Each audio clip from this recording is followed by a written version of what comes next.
Sooner Magic makes his first appearance in the SEC. We're going to talk about that and the Coop's situation here on the Sooner or Later Sports Show. Thank you for pulling up. That's Coop. I'm your host, Jay. Thanks for pulling up here on the YouTube channel and listening wherever podcasts are downloaded and listened to. While you're here, please wipe your feet, like, subscribe, rate, review, give us 5 stars. I don't think we deserve it. Go ahead and give us 5 anyway, and gift it. So on today's episode, we've got some excitement to talk about because we actually won a freaking game. We actually won it on the road, and we came back from a deficit we shouldn't have. We're going to talk about the goodness of the offense and the defense. But first, before we do that, Coop, go and tell the people a story because we got to hear about how you did not see the end of the game. Yeah, so here it is. So our team woke up in the fourth quarter, but your boy he did not. So we had a birthday party for my kids, and so let's see here. So the family all leaves at halftime, and your boy had a few, did some dinner, and like everybody left. So at halftime, I lay down and I pass clean out. I mean, absolutely clean out. My wife literally comes home. She videos me sleeping on the couch. Apparently, she tried to wake me up, and man, I could not do it. I was stone cold out. So she started texting people that was in game threads with me, and I wake up, I mean, literally 10, 15 minutes after the game. And I mean, you could have convinced me anything. You could have said, hey, we just beat Alabama, Coop, we won. And I would have had no idea what had happened. And so obviously I shake it out and I go back in and I watch the game. And of course, I knew the result before I started watching. My wife was videoing me sleeping and then screenshot, the video of the TV and R. Mason making his second sack. And so, man, so I didn't get to go with didn't get to feel the ups and the downs that we all felt in this. I guess you all felt in the second half. And man, I don't know. I now have friends who are anesthesiologists who are threatening to come kick in the door and drug me in the middle of the game so that I'll pass out. I actually was threatened by Mo Dampier. We're going to bring big Mo Dampier in to knock you out so that you can't watch any more games. So there it is. So if it's a new tradition, I'm here to do my part. Look. And, yeah. Twofold on that. One, yes, you did not get to experience the emotional roller coaster that we all went through from the high of the first quarter, the downs of the second, the even further downs of the third into the fourth, and then the rise. You didn't experience none of it. You wake up to a W like, hey, we got it. But hey, Matt's right. Matt is 100% correct here. Look at that picture. Coop, you got to sleep through the second half from now on. Sorry, I don't make the rules. He's 100% correct. Steven, of course, agrees. That's exactly what we're going to do. But hey, thank y'all for pulling up. We appreciate it per the norm. Yeah, Sooner Magic lives. I ain't gonna lie, man. I'm still in shock at the fact that we pulled that thing out. So I am there at the game. I'm sitting there. I'm surrounded. I'm in enemy territory. It's nothing but a whole bunch of Auburn orange around me and blue. There's a little kid sitting behind me. He's literally kicking me in my back every 35 seconds. The mom just keeps apologizing. I felt bad for her. By halftime, they were gone. The little kid was not about that life. And the funny part is she was telling me that the whole point of them bringing their son was that he wanted to see the horses. He wanted to see them Sooner ponies. He didn't care about anything else besides Sooner ponies. Nothing. I was like, wait, no. The eagle flying. He's like, no. He just kept pointing over to the horses. And when he couldn't see him, he was upset. So I'm just cracking up. He's probably like two, maybe 3-ish. I'm just cracking up. Like, yeah, in tears. But the fact that you were knocked out with your leg hiked up, just as Jason pointed out, my man, you just... Yeah. And the wife got you. Shout out to Nicole. Thank you. Yep. Nicole definitely had it. I mean, she has video, and I may have to upload the video because it Of her, was. of you snoring. I mean, I was out like. I mean, when I say this, like, I mean, she baby cooked steak and everything. She cooked dinner while I was just passed out. So, I mean, it's not like I was like barely out. So, yeah. And I don't know. I don't know what the dog was doing. I have no clue what the dog was doing. I know what the dog was doing. I'm gonna say I'm gonna do a solid. The dog was admiring the script writing on that corduroy hat you got. Shout out to Home there we Field go. Apparel for hooking that up. The dog was admiring the beauty of the script. Yes, Shout out to my I can- people I- over at Home Field Apparel.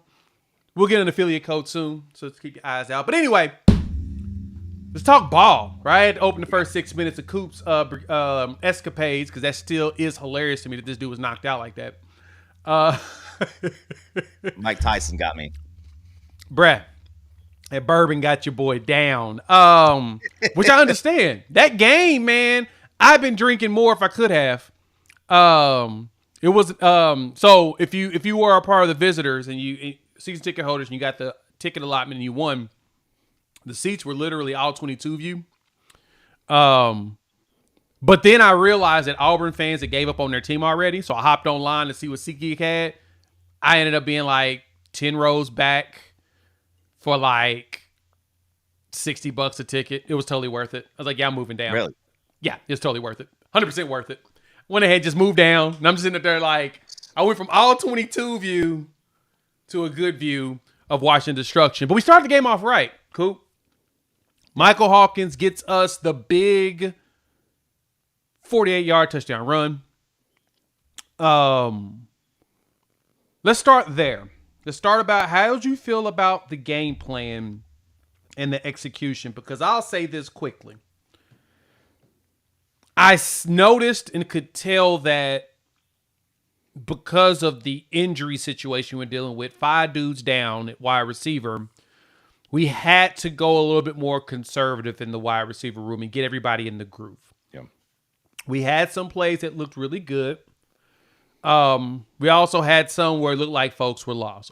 That, and also, as much as I love Hawk, it looked like he missed some reads. But in the end, he did what we asked him to do. He would throw the ball.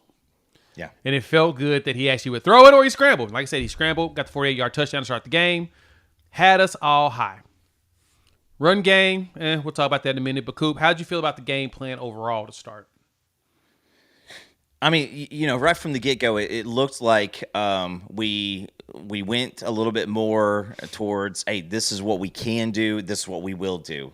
I liked seeing a lot less of the wide receivers running hundreds and hundreds of yards in motion. I mean, to be honest with you, I mean, it looked like the game plan was good. I mean, we saw a lot more. We saw a different game plan. We saw definitely a Seth Luttrell game plan. And you know, penalties killed us. I Coop, you know, my brother and my namesake here. You know, how many times did we see a penalty take away a big play, and it was just frustrating. And sometimes, man, it was barely and maybe even ticky tack. But you know, I think that Hawk getting out for that big long run right from the get go, I mean, that really, you know, settled him in, and he was into the game. And I tell you what, I mean, the dude should have been, I mean, he should have been in the concussion tent 5 times. It looked like. I mean, Hawk took some drills on multiple occasions, and so we knew that. I mean, you're not going to go up against a defense this year that's going to be. I mean, you're not running up against a Texas Tech defense, with all due respect to Texas Tech. I mean, you're going to run into guys who are out to hit and out to send a message. And man, I like it. I mean, Javante Barnes, that guy ran like he was angry. Did he miss certain holes and certain cuts? I mean, yeah, he sure did. But I would rather him be moving forward and get some positive yardage. You saw Brennan Thompson take some licks too. And when it all came down to it, I mean, we did throw the ball deep a few times, and I think that there were a few more opportunities there too that we just had no time during it during the play to actually go down. But you got to start loosening guys up because you saw the inevitability of the offense just make. I mean, that's kind of how I felt before I fell asleep. That you felt like, man, we were just a few pieces off. I mean, we were on our second drive at the end of the first quarter. I mean, that was a long, grinding, both sides of the ball. They were taking time of possession. Each side was going, and they were running the clock. I mean, it was a short game for in the grand scheme of things. But Right. You look at it, and it looked like we wanted to run outside. We looked like we wanted to, throw some screens outside, throw some tunnel screens. And so I guess my overall arching commentary for the offense is you took a step. You took a step in the right direction. And that was my thought too, is that it looked like we were moving forward. And that's all we've been asking for, right? Granted, the only grace that we're giving for most of this is that the offensive line has been banged up. The wide receiver room is basically we're down to the youngsters, right? We're down to the quote unquote studs of the wide receiver room. Heck, we have to bring a corner over, in which he didn't play. We'll talk about that in a minute too when we get to wide receivers. And we had a quarterback that went out there and did exactly what Jason said here a minute ago. Probably the one thing that jumped out to me the most too. He didn't throw it in trouble. He was just balling. Yeah. And Jason can't get over the fact that the kid never made a bonehead decision. Now, I don't know if I agree fully on that. I think he had a couple of bonehead ones in the pocket where he could have dumped to the running back. Very much. Right. And in some situation, he took 2 sacks, which actually is a lot better than I thought. I thought got sacked. I thought he was going to get sacked more than that. He ended up scrambling, but there was at least 2 or 3 times I saw where he could have dumped it to Barnes. He could have dumped it to, I think Salchuk was in at that point too. He could have dumped it to one of those two and probably picked up 6, 7, 8 yards instead of him trying to make it on his own with his feet. And I totally get him with the baller status. Totally don't even argue. No.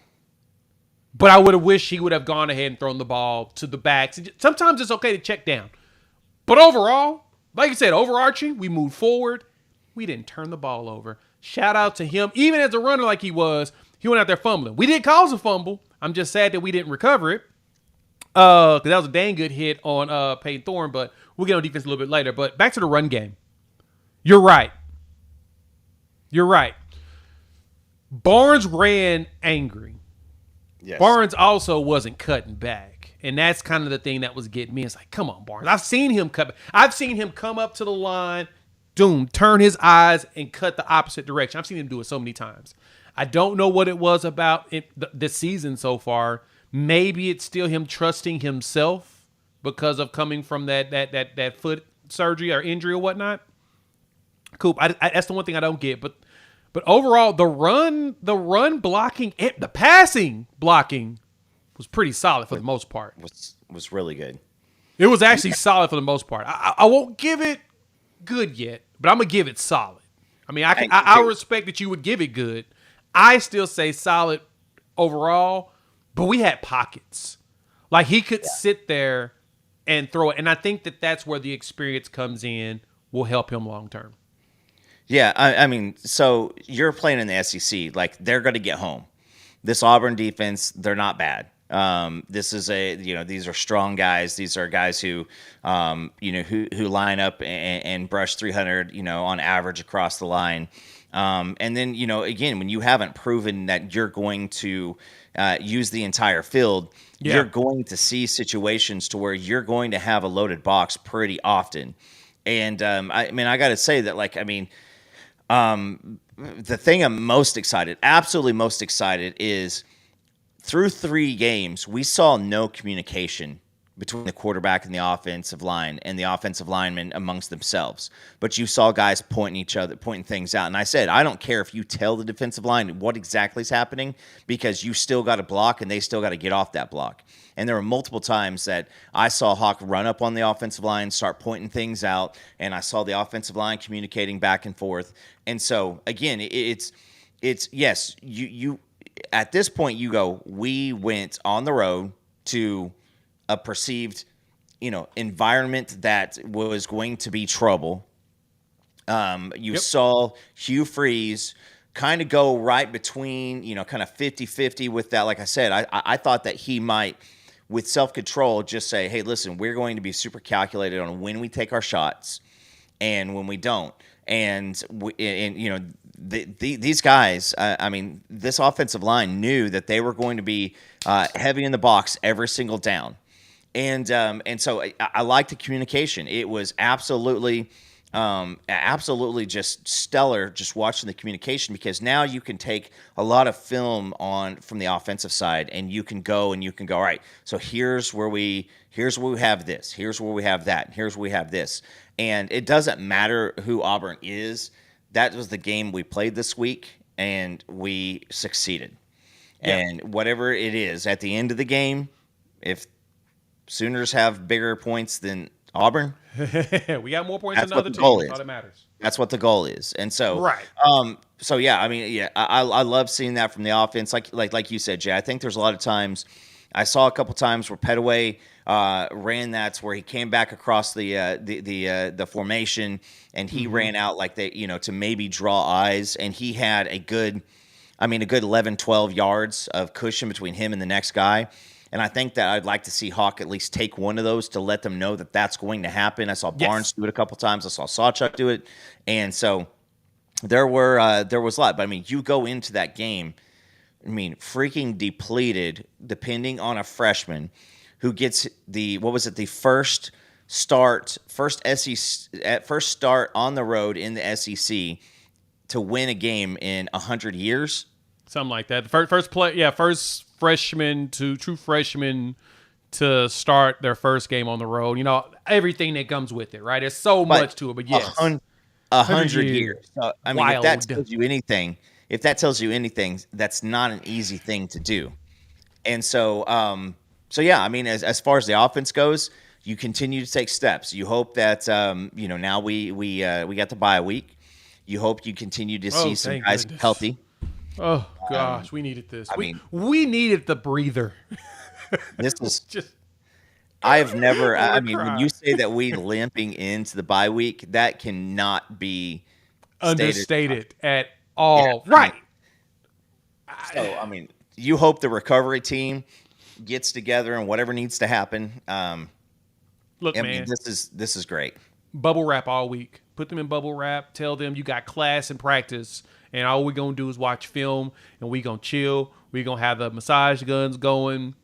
We're going to put you in ice baths. We just going to chill. We're not going to do nothing, right?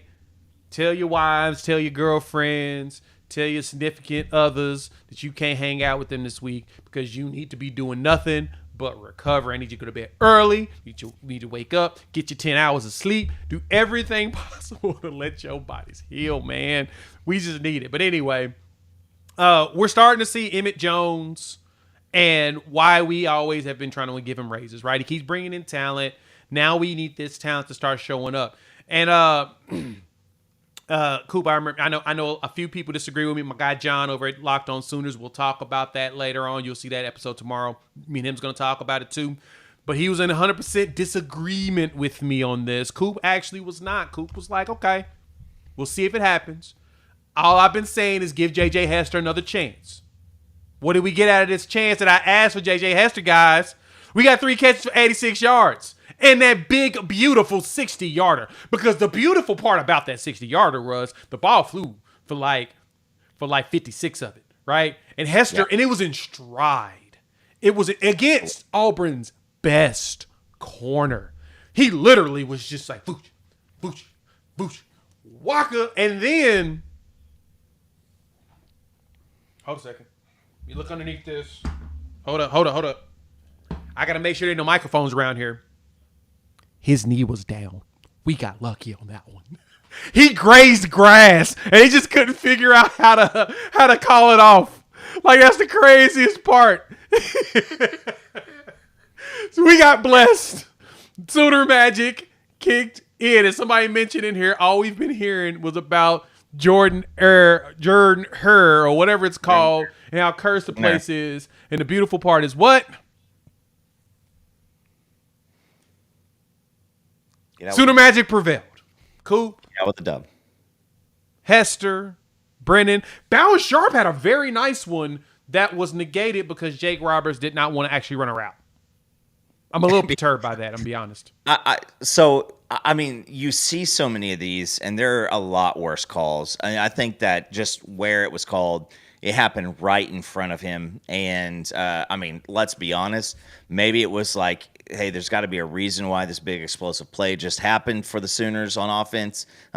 So maybe we should look into this a little bit harder. But, no, I mean, you got to sell that a little bit more. You got to act like you're running your route.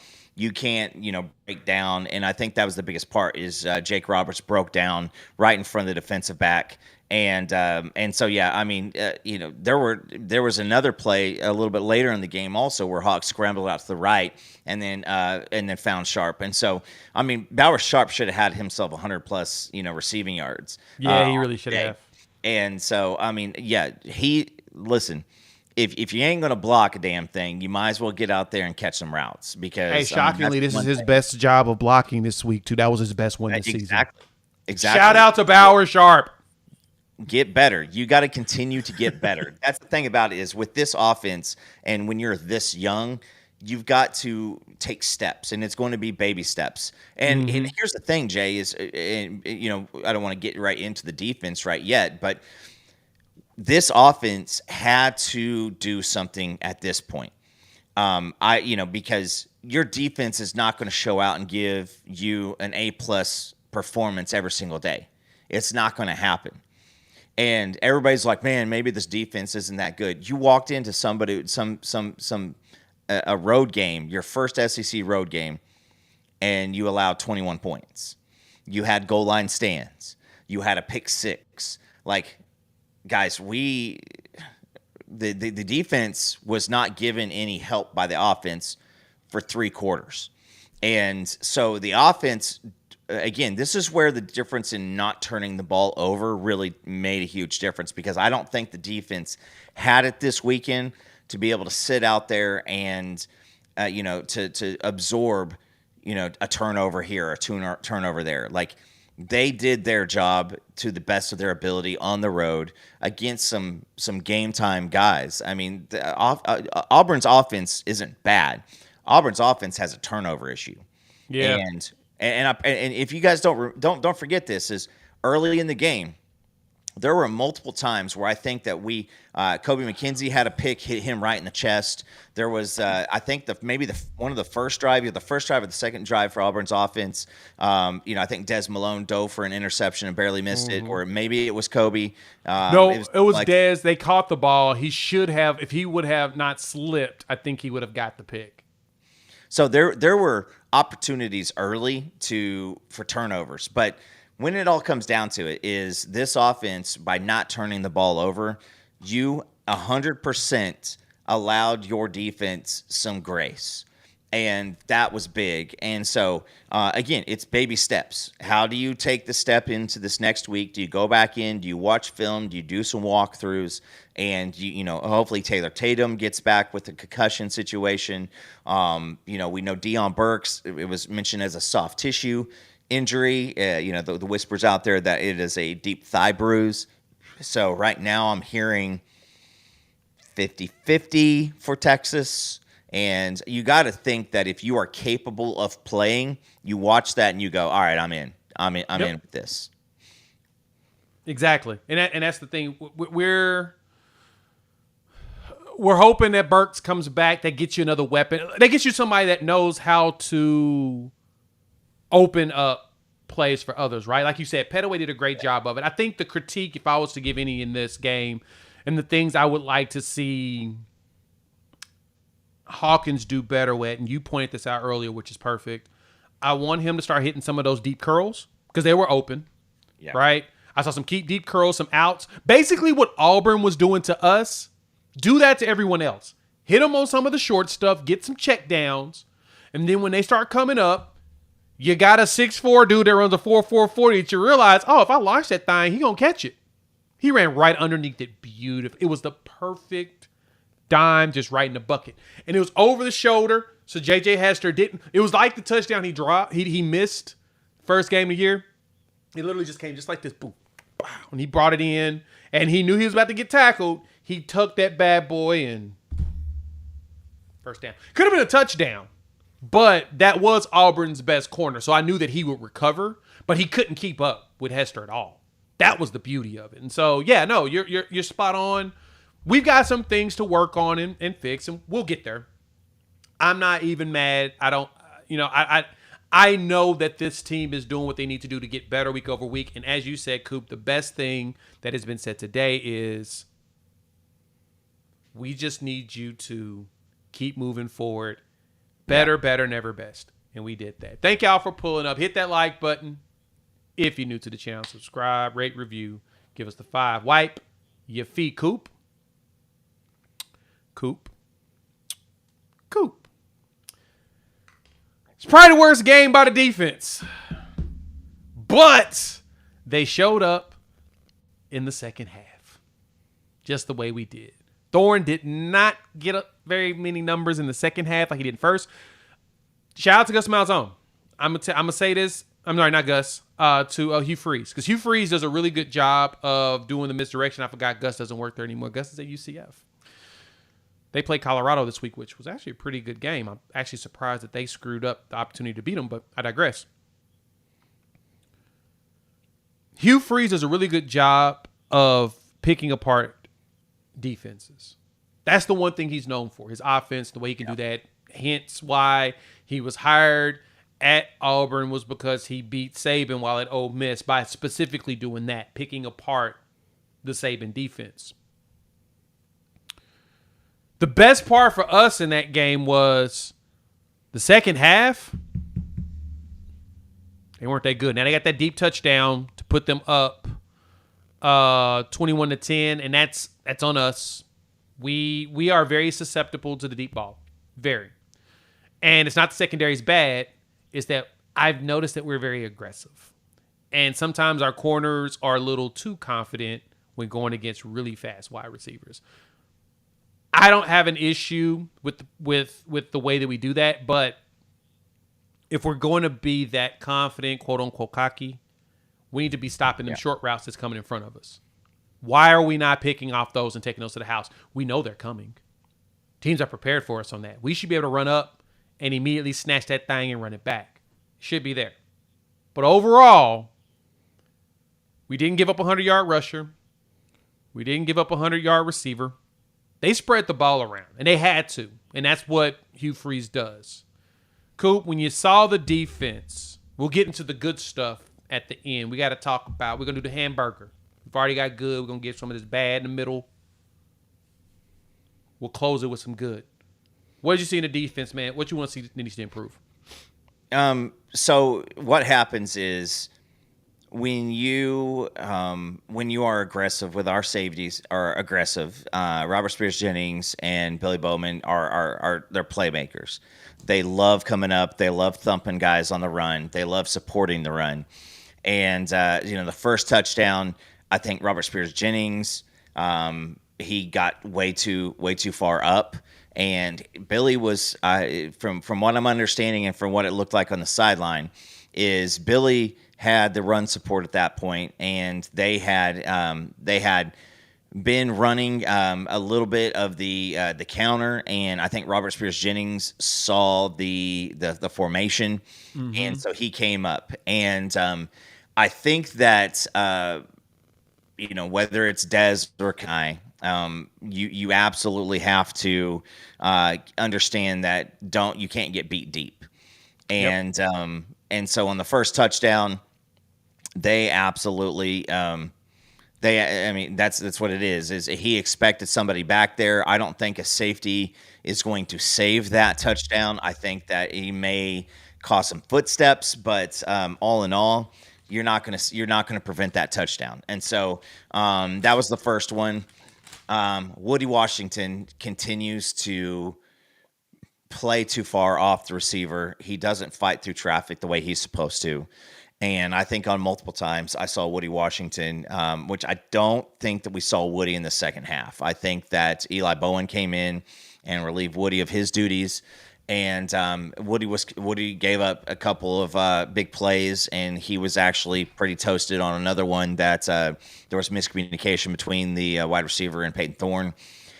So I think that's the case. Is if you are going to be in a spot to where you know that the safeties in it, and one of the first touchdown I believe was on first down.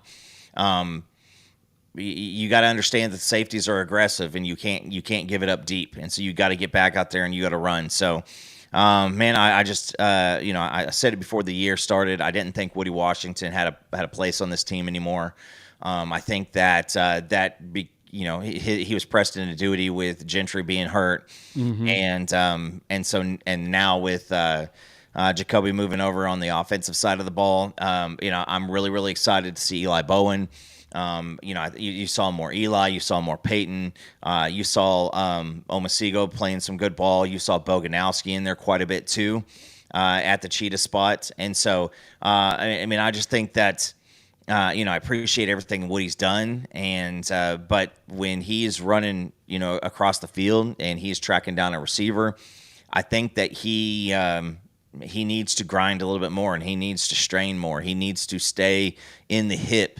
And I would rather Woody get his pass interference calls rather than, giving a guy 8 yards cushion across the field. So those are the things that I saw right there. I think Stutzman had himself a little bit of a tough game. Yeah, he wasn't as active as I'm used to. Real quick, Tanya, thank you so much for the 5. You always pull up and send a 5 in. We appreciate that love. Love you, Tanya. And support. Thank you so much. On that, so there was a question that popped up in here that I wanted to make sure I address while we talk about it from Jonathan. Thank you from that. Was Danny injured? Why was he wearing the neck roll? I think it was an aesthetic thing. I think he was just trying to get locked in. It was more so aesthetically pleasing for him at the moment to ride through and do that. Trying to look good. And I was hoping that he, give us a little bit more. He didn't have a bad game. He just didn't have a Danny Stutzman game. They schemed away from him because if I'm correct, they did. He only had 4 tackles, 1 solo, and half a tackle. He was part of a tackle for loss, which we had 8 in that game. They only had 4, which is fantastic. They did a good job of scheming away from Danny. They didn't want Danny to be a part of plays. They went across the middle quickly. They ran the ball the opposite away from him. And this is what Gabe was saying with the Oklahoma breakdown, is that's what Hugh Freeze does. He likes to get your eyes. He focuses on your eye discipline. He's going to misdirect you. He's going to run the linemen like they're running a GT counter, and he's going to go with a jet sweep the opposite direction, right? He's going to keep doing that kind of stuff. That's how he gashes defenses. He makes you think you're going to do one thing, and he goes with another. It works when you have the personnel to keep it consistently. But while I was sitting there, Auburn fans looked at me and said, oh, I think it was the Javante Barnes to actually the Hester catch. The guy next to me looked at me, and he said with a straight face, y'all about to win this game. I'm like, nah, man. This is we ain't got that lot of time left. If y'all just run the ball, he's like, nah, man. I've seen this movie before. Y'all gonna win this game. I'm like, are you serious? Like, for real? He's like, yeah, man. Y'all about to win this. Look at the decision. We're passing the ball and we're stopping the clock. What are we doing? I'm like, fair point. Neo, thank you. Yeah, I'm definitely I did remind Ty. I told Ty that Sooner Magic always outdoes the curses at Jordan Hare. That seems to be only certain teams that it works against. Hey, Ty picked Oklahoma too. Boy Steve, yeah. That he was dead wrong. But I mean, when it all comes down to it, I mean, I don't know who was right or wrong in that. With pregame picks, but no, right. With Stutzman also, like, there's a lot of time that Stutzman. I mean, he did miss a few tackles, but there's a lot of times that Stutzman is supposed to go plug a gap and send everything a different way, a cutback. And I promise you this, is I saw at least 3 times in my rewatch that Stutzman came up into a gap and the running back or somebody else popped outside and got cleaned up. And so, I mean, there's, Stutzman, yeah, again, I think during the Tennessee game, I had somebody behind me who was yelling, Stutzman's got to be hurt or something because he's just not doing anything. But I think that teams are now willing to try out Kobe McKenzie or Kip Lewis or Lewis Carter when Stutzman's out there. And Danny and he's playing gap. That's the one thing that's a growth in his game is he's playing gap sound defense, and he is staying in his lane, and he is not over pursuing, because that's usually where we get gashed, is when he gets away with it once or twice, and then they get him on the third time, and it's a 25-yard run. So you got to say that, when you're not super effective statistically, to stay disciplined. So I give Danny a shout out for doing the right thing and staying in his responsibility. Yeah, Sean, I agree with you here too, right? I'm happy with the corners. They were mostly playing guys really tight and got beat by the perfect ball, and I can live with that. That's a very fair assessment. That was what we did see in a lot of situations. If the ball was thrown in the perfect spot, they were able to catch it over the shoulder and boom, and they're right there. To me, the bigger thing was I was hoping that we would have done a much better job of swatting at the ball, because we knew that they were going to throw some good ones, right? Peyton Thorne, for all of his issues, throws a good ball when he's not throwing it to the other team. Actually, he throws a really good ball to the other team as well. As we go on into the good stuff that happened in this game, right? Before I talk about the Kip 6, thank y'all for pulling up. Hit the like button, new to the channel, subscribe, rate, review. Give us 5 if you're listening, wherever podcasts are downloaded and listened to. Hey, man. I don't know what pep talk they be giving to R. Mason Thomas and at the end of the third quarter. They need to give him that same pep talk in the first. But there was something else I did notice. Coop, as the game was winding down and we was getting to like the closing portion of the game, did you notice who the edges was playing out there most of the time? PJ and R. Mason. And PJ was getting in there. Like, it was just being super disruptive, and that to me was like, we are getting where we need to. And by the way, Woody did play a little bit in the third and fourth. He rotated in here and there. I think it was mainly run plays that they expected that they threw him back out there for, which I probably can live with too, but I digress. Coop. Hey, listen. R. Mason looks like the dog from Deadpool. Yes. And I mean, let's not go there. Like, he still is blowing stuff up, and he is still pressuring the hell, but he is relentless. He is the Thanos, like, I'm inevitable. Like, he is going to eventually get home. And, early in the game, why he's successful at the end of the game is conditioning and consistency. And you are not going to keep him away. Absolutely, you can't do it all game long. And so I mean, that's the one thing I'll say about R. Mason is, I mean, that everybody's like talks about how he looks like a pug during first quarter, second quarter, third quarter, and looks like a werewolf in the fourth quarter. But it's just the inevitability that eventually.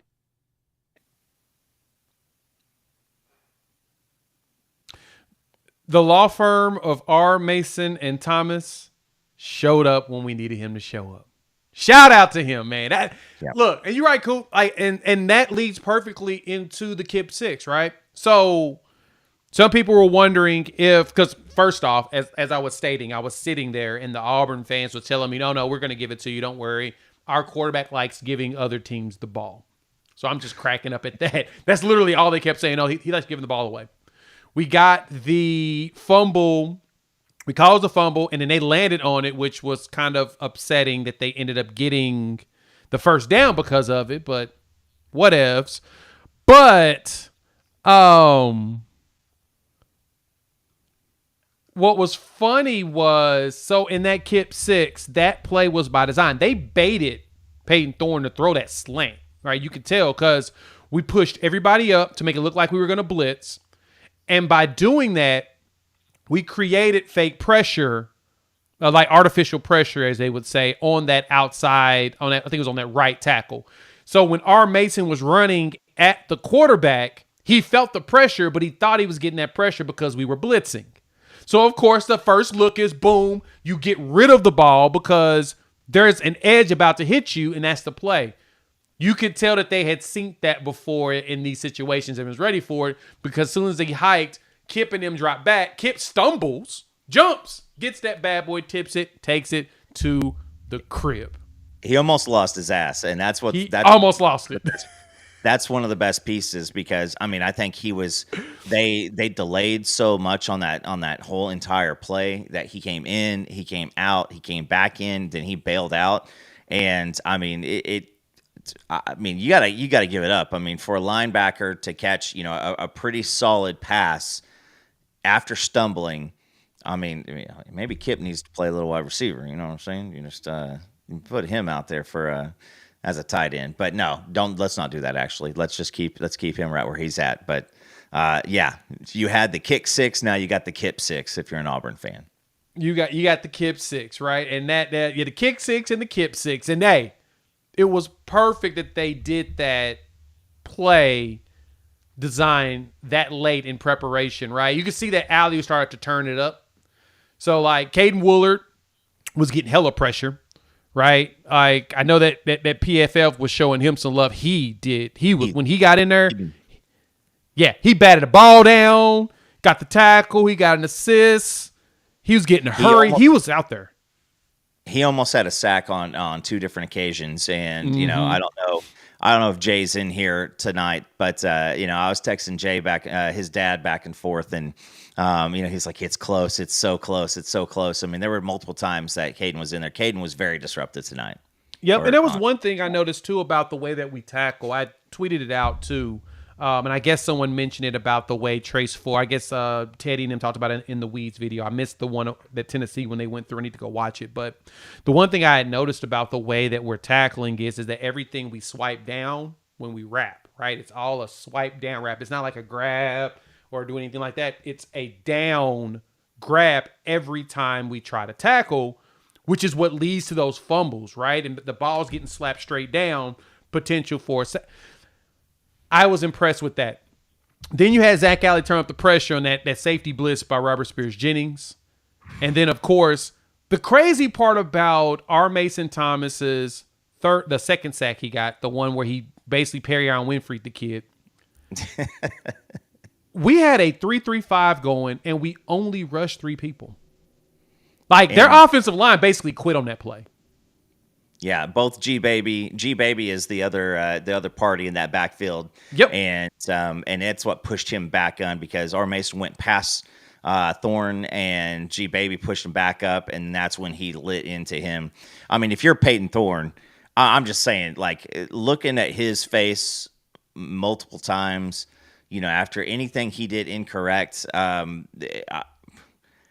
he deserves to get hit a few times because that guy's body language was not beautiful. That's what really bothers me is when your body language is not out there. And so, man, I'm just I was really, really excited. You also had Trace Ford. Trace Ford just continues to be a presence when he comes in. He does things they're absolutely terrific.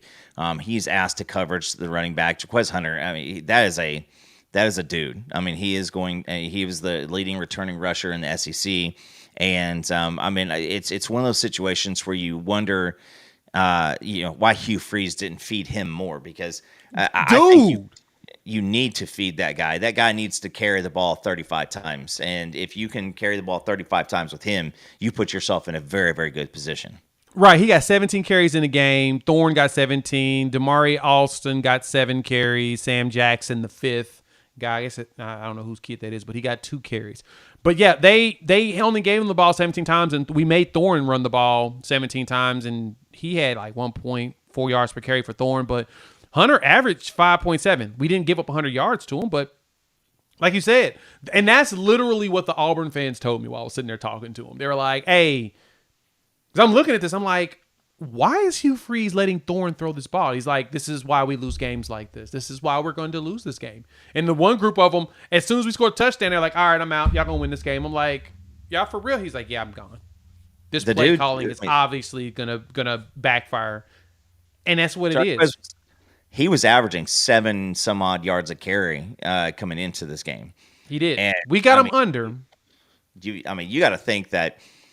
I mean, I don't know what that's like. I mean, Javonte, felt like he ran all over the place and he averaged 3.4. But if your dude's averaging 7 yards a carry, you got to feed that dude the rock, and that's that. I mean, that's what you got to do. So, but yeah, man, I just this is one of those games where you did not have your best, but you definitely gave yourself a chance to win. And man, it's those wide receivers. I mean, Condre Lambert-Smith and Cam Coleman. Cam Coleman's going to be a problem in the SEC. Yeah, he's going to be a problem long term, dog. He's going to be a problem long term. I mean, he is hurt. But I mean, that guy shows some grit. He shows some toughness. I mean, he was the number 1 wide receiver for a reason. Lambert-Smith was another one. Malcolm Simmons is another freshman. They got some weapons, and bless the Auburn fans. I mean, if any of you kids are in here right now, like, I just say this is, I mean, you guys deserve better. I mean, that's frustrating as hell to, I mean, we kind of know what you feel like, given, just turning the ball over left and right, and just not being able to get out of your own way. But, man, I just got to give it up to I'm hearing that the Auburn fans were terrific. I saw clips of them fighting each other in the end of the fourth quarter. A tradition as old as the game itself. Yes. And so, I mean, I've been to a lot of OU fans, and I've heard some yelling, but I've never seen a fight at an OU game between our fans. But I mean, it's that's a team that continues to struggle, and it just looks like they find a way to lose, and just find a way to give it up at the wrong opportunity, way too often. Exactly. Eric asks, where was Thomas the first 3 quarters? Hey, he was out there he was making waves. He just wasn't getting there like we needed him to as early as we'd have liked. But hey, man, I don't know what it is second half. Fourth quarters, he like closing games. He just needs to be the closer. Just make the law firm the closer and call it a day. So defense did what we needed. We're excited about that. That was a great way of closing that game out. We were able to get out of Jordan the dub. Jordan, whatever they call it. Auburn fans, y'all are good. We appreciate that. Let's get some of these questions real quick. Jonathan asks, have you injuries? We want to talk about injuries, of course, because that's what everybody's curious about. Do you know what OU Insider was referring to last week in their live stream regarding medical issues with the medical staff? I don't. I'll just be honest with you. No clue. And I'm going to stay out of that because I'll speak on this. Well, I'll speak on this, Jay, and this is where the guys at Sooner Scoop, OU Insider, ourselves, when you make statements that aren't confirmed by the coaching staff, that can get you in under a bad microscope. And so we'll just say this is like there's a lot of conversation going around. Because people want answers. People need answers. And, we've had a lot of guys who have gotten hurt and people who are not coming back. And, I think that there is a gentle blend of hope and reality that sometimes don't line up. And so I will say this is, I think there's a lot of conversation going on between the coaching staff, the training staff. There's a lot of different opinions on who should be out there, who should not be out there. And we'll let the coaching staff just continue to do that because that's what they get paid the millions for. And we're not part of that earning system. So, I'll say this though. Jake Taylor played the whole game. He did. And guess who also we saw at the end of the game? We saw Makari Vickers. Vickers' first game time this season, and so that's good because he's another body that we need to see here sometime soon. Yeah. He's a corner. He has struggled with injury, I think the entire offseason, and so I'm pretty happy because he was there on the Hail Mary. He was out there, and I think he played some special teams. I know we got Isaiah Autry back, which only adds some more depth. We also got Reggie Powers Beautiful. was in the boot for a few weeks, and now he's back out there. Yep. And so, yeah, I mean, you gotta have that. I mean, you got a lot. I mean, this is great. I mean, for the bye week, we have never needed a bye week so badly. Just because, think of what this week feels like. This next 2 weeks feels like. Jay, I'm so sorry, Jay. Texas freaking sucks. By the way, it is that time. So Bevo, to hell Texas with hate you week. and your entire team. We get 2 weeks of hate, and I know that you're going to bring it too. But now it is time to go, and so yeah, we're going to rest up and hopefully get some bodies back because I mean you saw the the injury report. Man, it was people. I mean, people, there was compassion from other fan bases. Like, what in the hell is going on there? And they brought up the the wide receiver being without the first 5 wide receivers. Your top 5 wide receivers, and so, man, it's you got to hope that we get something back next week. And Right. I'm tired of seeing guys that we know are out for the season on the injury report because it just adds more hurt to the Yeah, it's more pain. It's all you feel is pain. Like, I mean, putting Jason White on the out, just like we know that he ain't coming back. So come on, let's It's like, guys, put we know Jaden Gibson in there. you have no reason to tell me this. I know. We already know the pain. We're feeling the pain, right? We get it. We're totally there. But no, other Coop asked the question, Jay, how bad is the Deion Burks injury? I know that this Coop here knows it's it's a thigh bruise or something. I remember seeing the play when he got hit, and he looked like he was like in pain. He limped off. I think he came back in for a little bit, but yeah, he's tender. So it's gonna be. We're gonna go through this bye week and pray that he feels better or feel better enough and wants to play against Texas. Honestly, I think he probably wants to play against Texas just because he wants to be a part of the experience. So we'll see. Coop. Yeah, I mean, again, you get hit into a high pressure muscle that literally you can do nothing without. I mean, just nothing without your quad. And so I hear that there's a couple different guys with quad issues, at the receiver position, and so it's just you got to hope that again he did not travel with the team. There was good reason. I got word before that thing launched out that he wasn't even going to travel with the team, so that looked good. To maybe keep him home and keep that going. But yeah, like I said, you're going to have, I mean, the OU Texas game, that's the greatest thing about this game is, there have been plenty of times where OU should have just walked over Texas or Texas should have walked over OU, and it's a great game. And that's part of the experience of just doing that. And, I know that, Texas is going to be, kind of dealing with their situation at quarterback too. You got 2 guys who are hopefully going to be available. And who do you trot out there? Does Texas trot out a Quinn Ewers? And I know we'll get into that probably next week a little bit more. But heavy next week. Yeah, who do you run out there at quarterback? I mean, so you guys in the chat, you Texas guys, like yeah. Our boy Truth asked the question. I need a teaser for next game. He already know my pick. He knows I pick. But which QB would you like to play from Texas? Man, I don't care. But I'm gonna tell you this, still Truth. I'm gonna have to disappoint you today. You ain't getting it today. You don't get the teaser until midweek. We'll give you something on Wednesday night show. Not Malik Murphy. I would like to see Malik. I actually asked the one I didn't want to see after he just didn't he mount to come back again. We got to talk about that in a bit. But no, no. You do not get that from me. And I told you, that's why I said that to you in the message. Have you not met fans for other teams? They all wild, bro. Fans are fans, man. That's all I know. And that's the best part about college football and NFL football, sports in general. Fans is be wildin'. But we have a good time doing it. Formerly known as Joe MC Part 2.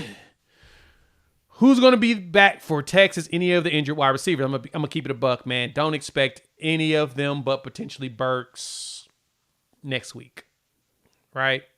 I say Burks is probably the one you'll get at the probable. I don't think anybody else is coming back until after Texas. It's just too early. It's just what it is, Yeah. man. But we'll find out this week. BV will have his presser tomorrow. He'll talk about it there and next week's presser. But yeah, I don't expect I would like to think that you're probably going to get a lot of probables midweek if they like do all anything. probables. Everybody's probable, and then you're gonna have some doubtfuls, and then you're gonna have some outs by Wednesday of next week. So, yeah, I mean, you're gonna probably see. I mean, like I said, you're hoping for Deion Burks, but I don't expect anybody else. Me either. This is interesting. When Blaine Child, where do you think Jackson Arnold goes? What are the chances he lands at Oklahoma State? That's hilarious. I don't know. He's not old enough to play at Oklahoma State. Yeah, that's one. He is not old enough. That would be way too young because we ain't seen Oklahoma State actually have a quarterback out there that was like, an actual undergrad in a while. But I'll say this, though. I'm a little bit in the minority. I could totally see Jackson Arnold sticking around. I don't know why, but I could totally see it. Just feels like a personality thing. We'll go with that. His dream was playing quarterback at Oklahoma. I wouldn't doubt it. Now, I know a lot of people will miss in Mississippi State. They got Michael Van Buren. And I don't know if y'all know that. He been playing the last couple games. He ain't going nowhere. Van Buren's true. We tried to get Van Buren here. Remember that. He was the second quarterback that we were initially going after. After Hawkins. But he ended up there, and we got Zerbrug, which I like Zerbrug a lot. I think he's a capable quarterback. We'll see what he looks like as far as actually playing, but Michael Hawkins is your dude right now. So, to be honest, I really could see Jackson Arnold not going nowhere, Coop. With Michael Hawkins, he does not play like there's a plan for tomorrow. He plays like he is going for this play and that's it. And so, if the continuation needs to definitely be like, you gotta absolutely just tell Jackson. I mean, you're one play away from being the starting quarterback again, and so you got to keep him engaged. And again, if he is somebody who is going to be desired by other coaching staffs, that's what he's going to have to do. He's going to have to show that he cares. It was kind of a mixed emotions for me when every time they showed him on the telecast. They probably showed Jackson on the sideline 15 times, and every single time he was engaged. He had his helmet on. He was paying attention to stuff. And so, man, that's just the one thing that I hope for him is that he continues just to stay engaged because, this was his plan for a while. I mean, the entire program was centered around him, and so hopefully, he takes that to heart. So, last one here from my guy Mike. He asks, where do you rank Nico in the SEC quarterbacks? It's a tough one. It's a battle right now, man. I mean, I just watched what Jalen Milroe just did. I mean, here's what I think is, I mean, no matter what anybody wants to say, you have to understand that Josh Heupel played the game at the end of that game to not see what happened this weekend at Auburn. It was, we are not going to put the ball in harm's way. We are not going to let this defense make a play to bring this team back into this game. And Nico's got the ceiling. I mean, his ceiling is the best quarterback in the SEC. That's his ceiling. As of right now, I still think that, I really do think that like he needs a couple of playmakers, a wide receiver, and that's going to pretty much take him where he's going. But you throw him up there with Milroe. Beck looked like two different quarterbacks this weekend. He looked lost early, and then he looked like he could not be stopped late. So he's in the top four. That's for sure.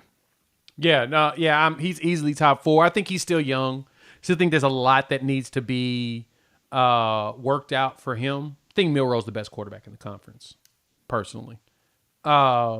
But there's a lot of work for Nico to clean up just in his overall.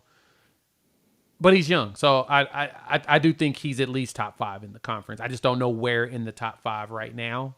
But kid's a baller. He is a baller. There. Let's talk around some games around the country real quick before we wrap up. Get y'all out of here. Get a little extra entertainment because next week we just gonna talk about all the SEC games. We ain't gonna talk about anything else besides preparing ourselves. You see that upset, Coop? Oh yeah, real quick. Shout out to the field goals. Schmidt redeemed himself, bro.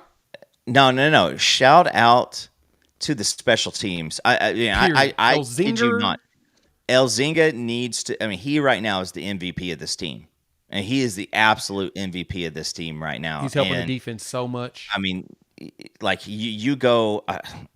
That guy is just. I mean, he's nails. But yeah, for Zach Schmidt to be completely tossed to the side. I mean, if you're this coaching staff, you need to turn around. You need to look at Jackson and be like, look at what Zach Schmidt just did. Because the difference in that game was, what was that damn kicker's name? That was the worst name for a kicker I've ever heard. Their freshman guy. Dicker the kicker? Mr. Magoo or whatever. What is his McGaw. name? Tyler McGaw. No, it was like. It's McGaw. McGough. Tyler McGaw. They kept on saying Magoo on the on the broadcast. It was McGaw. It's so bad. But yeah, I felt so bad for the kid, dog. Listen, dude was Towns McGaw. I thought it was Tyler. Magoo. Towns. No, let's call him Towns Magoo. So, dude literally sounds like a cartoon character from Bugs Bunny cartoons. But I mean, that's the difference in the game. Is you bring up a backup kicker, and he hits 2 for Oklahoma. If I would have said that Zach Schmidt's going to be icing the game in Auburn, on a comeback win, I mean, people would have hung me for a lunatic. And but man, Zach Schmidt, Elzinga, the punt coverage team, since week 2, where it looks like we could not accurately catch a punt, it's been really, really it's been nails. Even Peyton got drilled after throwing up a fair catch at one point, and who picked him up off the turf? His brother. Eli was the first one in there picking him up. So, I mean, shout out to the special teams because, yeah, I mean, listen, I think we made a good hire there. We did. They did a fantastic job. Shout out to Doug Deacon, good old. I guess he's the special teams coach now, coordinator or whatever. I mean, Dougie Fresh. Dougie Fresh, we'll call him that. But around the country, Ole Miss gets shocked by Kentucky, bruh. Kentucky ground finally closed. Yeah. Kentucky ground that game into a dadgum halt. And that's where I'm going to go ahead and blame my passing out is on Kentucky watching that game, going in, because that was 1970s Pittsburgh Steelers type of football where you are just sitting there, just grinding. And so, I mean, that was a great game. I mean, you forced Jackson Dart into very, very pressure-like situations and decisions, and he is going to Jackson Dart you. I mean, he is going to make a mistake at some point, and they, shout out to Mark Stoops. He had a game plan. They did the same thing to Georgia, last week. And they could not close that one out, but that's a huge win. And again, don't sit here and say, all right, now we're going to march into to Mississippi and just take them down, because it's a different week and a different game plan and a different everything. But they definitely had a blueprint, and we're probably going to see that quite a bit. For everybody facing up against Ole Miss going into this is grind it to a halt and see if you can force Jackson Dart to make decisions. But that defense on Ole Miss, they were gassed. I mean, it was like the Tennessee game with us, Jay. It was like 2/3 of the game their defense was out there. Yeah, that's whew. Shout out to them. Midland Sooner. We actually met Midland while we were going to, what game did we go to? Was that That it was was a Temple. hot game? Temple. It was Temple. It was hot. Good to meet you. Thank you for the 5. We appreciate it. They had a question. Let us I did know. not, did Put not that in fall chat. asleep in that game. He did not. He was actually wide awake. Then you had the thriller to end the night with Alabama and Georgia. Boy. That was a game. I ended up going to sleep on it because I had to be up at 4 to get to the airport. Even though Montgomery's airport's super small, I had to be at the airport by I think my flight was at 7. Yeah, our flight was at 7. So I tried to get up by 5 and some change. And I watched most of it. I saw the Ryan Williams catch because I saw the highlight. And I was like, what the hell? Dude, 17. As we all heard literally on every single broadcast and throughout social media all night long that he's 17. Yes, we know he's 17. Dude is stupid good to be 17 years old, Coop. Hey, I'm just saying that one play, I mean, he is good. He is a very, very good receiver. But that one play, it looked like somebody was doing some Harry Potter magic on those defensive backs because, I mean, they just literally that was some of them. I mean, those guys were tired, and that was crazy. I mean, he should have been tackled 4 times. But yeah, I mean, you got to give it to Georgia. Georgia went out and, I mean, they threw up 19 in the fourth quarter, and I mean, they made it an absolute game. And Alabama's defense, they wrecked shop early in the night, and then they started getting gassed in that third and fourth quarter. And Georgia made, I mean, that was an ass whooping at halftime. I mean, it was ugly. That should have been done, and Bama somehow let them come back. That was woo. They were cooking them boys all the way through. And in the fourth quarter, Georgia decided to turn that thing on. I guess the Bama defense got gassed and just decided to, give up a lot of points. But man, but Jalen Milroe was out there cooking them, both sides of the ball, running, passing. He was everywhere, and it was tough. Dynamic. He was dynamic. Kalen DeBoer is doing a great job working with him. Not looking forward to seeing him. Arkansas ruined the opportunity to take out Texas A&M at the crib. Guess Elko's righting his ship. Marcel Reed is maybe pretty good. He is. Right? He is the unscripted quarterback that is hard to game plan for because that guy just continues to. I mean, he just continues to cook, and he makes plays that he shouldn't. Yep. He makes the difficult look easy, and he has some of the intermediate stuff he has trouble with. But yeah, I mean, he is absolutely. I mean, I don't know if you're Wegman, you might be scanning the transfer portal too. Yeah, goodness. He's the quarterback there from now on. If Elko's smart, you leave him out there. You don't take him out, right? Period. No, you got to ride the hot hand. Exactly. You don't. Yeah, you ride that hand. Dude is balling. Then of course the Texas people in here. Texas beats Mississippi State. I mean, that game was a lot closer than I thought it was going to be. I'm gonna be honest. Did not think that this game would have been a 14-6 game at halftime. A lot closer than I thought it was going to be. Texas playing with their food, but makes sense. Again, it's Mississippi State. Why not? Mississippi State. You just run out there. It's you got to. Texas had issue 2 interceptions last week, 2 fumbles this week. It's. We'll see. We got 2 weeks to start building this game up on both sides. Right. This is OU Texas. Like I said earlier, it don't matter who that stuff is. Don't matter. Like it's just one of those weird games. But yeah, I mean, it's you continue. Listen, our Arch Manning has not disappointed. He's shown out. He's looked good. Yeah, he's putting his numbers up.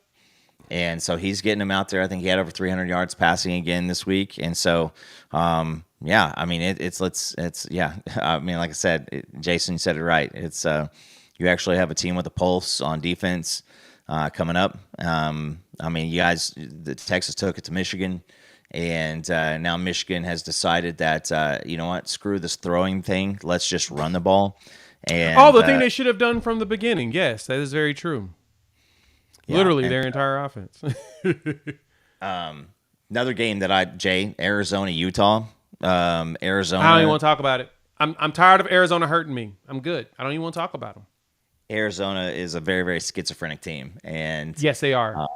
For them to look like absolute dog garbage, against Kansas State and then come out and, take it to Utah like that. I mean, you got to give them a shout out because Utah fans thought that even, going in with their, the little baby Wilson that you were going to run the Big 12. Well, now you came back to the pack. But Jay, let's talk Hail Mary. Look, everybody's asking. Look, this is my take on it. The refs panicked. They called it a touchdown, and they shouldn't have. It should have been incomplete from the beginning, and then they would have had to made it easier to just say it was incomplete. Because here's the problem: there was like 40 dudes out there on the field, and all of them were touching the ball, and about half of them were out of bounds. So if you're touching the ball and you're out of bounds, guess what? The ball's considered out of bounds. That's where the problem lies. They should have never called that a touchdown. The refs panicked. They screwed that one up, period. What you think, Coop? Yeah, I mean, I don't know what you saw. I mean, I guess at the end of the game, you got to. I mean, I'm not a referee, and I've never been a referee, and you receive death threats if you do. I mean, just if you make bad calls. I don't know what I would do right there, but I guess I go with the mean or the average, and most Hail Marys turn up incomplete. I don't know how you could say that was I don't know how you call it a catch. I think that you call that an incomplete pass, and you go and you look for the catch. To me, I didn't see a catch. That ball never was possessed by anybody. The ball was bouncing around. It was moving quite a bit, and but at the same time, like, do we care as much if we're not all rooting for Miami to lose? Like, if that was like Virginia Tech versus North Carolina, does anybody care as much? I think that there's just a lot of people wanting to see. We all think that Miami's a fraud, and we're all looking in. So, trying to see if Miami lose. So, I don't know, man. It like I said, didn't look like a catch to me. I don't think I saw anything that I thought like that's definitely a catch. Right. Yeah. As I looked at it, it was fumbling around with too many people. So to me, it's like, no, that there's something else going on here. That too many people had the ball, and the ball was moving around too many people touching it. That was 100% it was 100% out of bounds. They should have just called it there. All right, let's wrap it up. Coop, put a bow on it. Better get ready to go find me a snack. I mean, do a couple other things to get done. One thing we do got to celebrate, though. Wrap it up for the Sooner fans. Sooner fans, guess what? I don't know if y'all noticed this. We had another goal line stand in that game. 4th and 1. Auburn decides to go for it.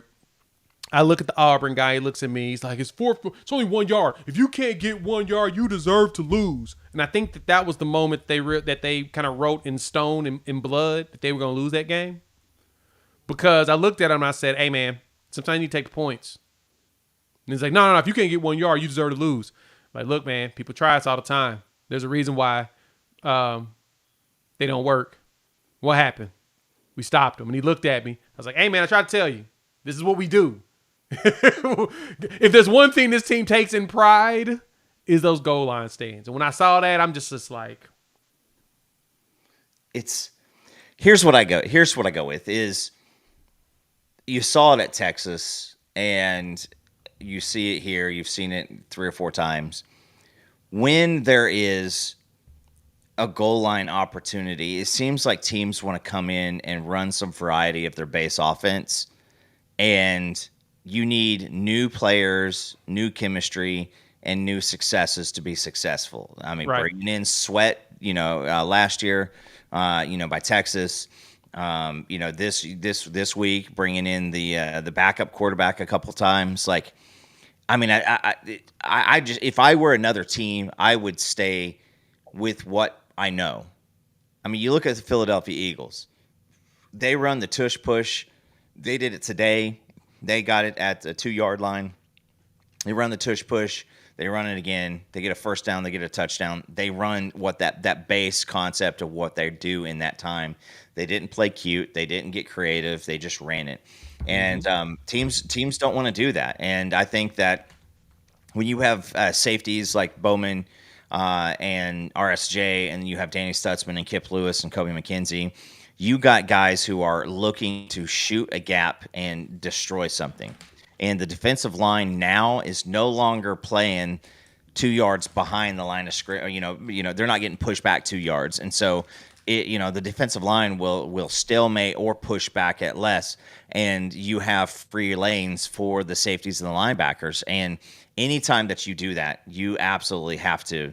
I mean, you're not going to trickeration. You just need to run your base and take your lumps that way. Yeah, you gotta stop doing that. Yeah, because running a quote unquote wildcat direct snap and then thinking the dude was gonna run. He tried to run to the side, and Billy just ran underneath it, got right to the legs, and knocked his butt down. Right? Like, you don't do that. You don't do that. Yeah. That's what we do really, really well. We're really good at the goal line stance. So, all right. Thank y'all for pulling up. Hit that like button if you're new to the channel. Subscribe, rate, review. Give us 5. And with that, Coop's out. He's not going to drink and fall asleep now. He's actually good for the night. We will chop it up with all of you in a couple days. Peace.